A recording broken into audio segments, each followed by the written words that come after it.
It's not this mundane, oh my gosh, I have to talk to them about this pitch that I don't, it's heavy. Sales can be very heavy feeling. So it brings a little bit of that joy back into how do I just learn about what's happening in this person's world and their business, and maybe I can support them, and that would be awesome.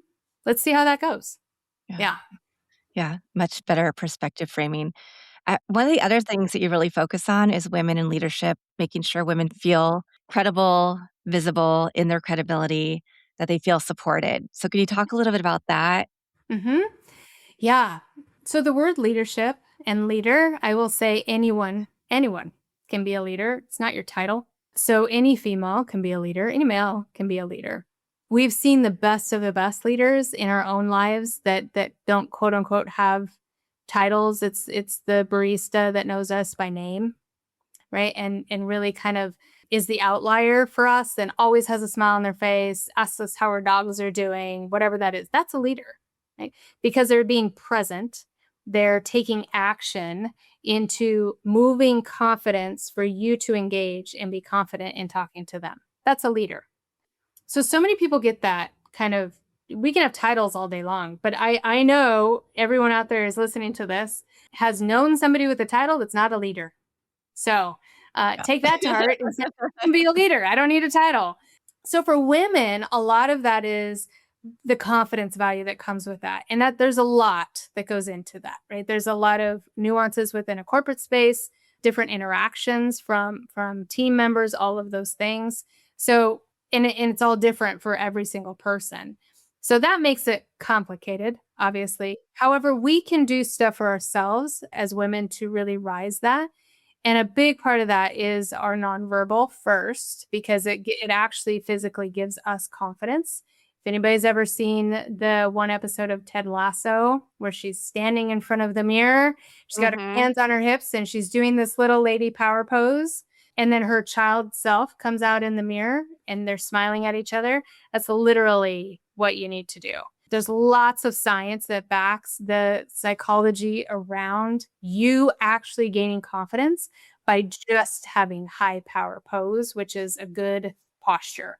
So really tapping into your own body language and how that's working will help you tremendously start that confidence line. So when we're talking to women about this, we're always talking about centering with that first. How you are sitting, your posture is really important. Eye contact. If we do have some level of confidence that's lower, we tend to lessen our eye contact. So making sure that the eye contact is visible in there. And then showing your hands. I know that that's one that may sound odd, but our hands are our trust factors.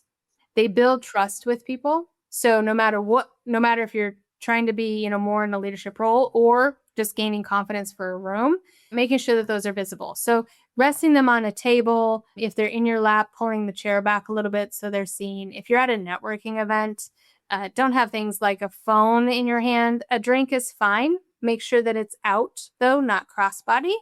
Want to keep our posture up, right? That will help that. No pockets, things like that. Those are the three. Those are your power skills for nonverbal. And then really from there, it's all the different nuances. We work a lot with women on how to speak up in a meeting. They have great ideas, then they say it after the meeting. And I will tell you, I used to be one of them. So when I go back to thinking about my career and my first beginnings as an outside rep, I would always go into those boardrooms with the sales team that I was on and not say a thing. And my mindset was, I'm too green. I don't know enough. And by the way, I hear this daily from teams. I don't know enough. There are very tenured people in this room. And then we're in sales, which means everybody likes to speak. So I don't need to add to that room. Right. That was my mentality with that. And then for a while after the meetings, I would always then go back to my manager and say, hey, I took some notes on this. I was thinking about this. I was going to give you feedback on this. And about the third time I did it, he was like, so here's the deal. Can't walk in here anymore. You have to engage in the meeting, start speaking up in the meeting. You have good ideas, start talking about them with the group. That allowed me to raise my confidence. Having someone that supported me, that I knew would support me in that, that also was aware of my confidence level at the moment to be able to help rise me in that is the world.